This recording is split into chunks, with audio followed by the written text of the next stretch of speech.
ফুটবলে কে সেরা, পেলে, ম্যারাডোনা, মেসি নাকি ক্রিস্টিয়ানো রোনালদো? সম্প্রতি ক্রিস্টিয়ানো রোনালদো নিজেকে ইতিহাসের সেরা খেলোয়াড় দ্য গোট বলে দাবি করায় ফুটবল বিশ্বে ফের জ্বলে উঠেছে তর্কের আগুন। এবার সেই দাবিতে ঠান্ডা পানি ঢেলেছেন ব্রাজিলিয়ান কিংবদন্তি রোনালদো নাজারিও। যেখানে সেরা তো দূরে থাক, টপ 5-এও নেই সিএসআর।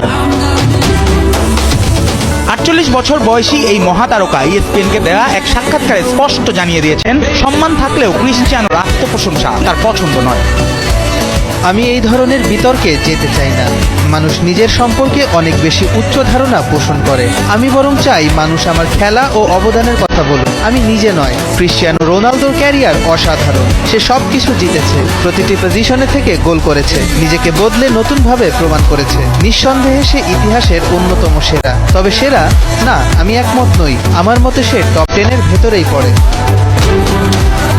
2002 সালের বিশ্বকাপ জয়ী এই ব্রাজিলিয়ান এরপর জানালেন তার পছন্দের তালিকা, যেখানে সেরার জায়গাটা দখল করে আছে 3 বারের বিশ্বকাপ জয়ী পেলে, আর দ্বিতীয় স্থান সমানভাবে ভাগাভাগি করছেন মেসি ও ম্যারাডোনা।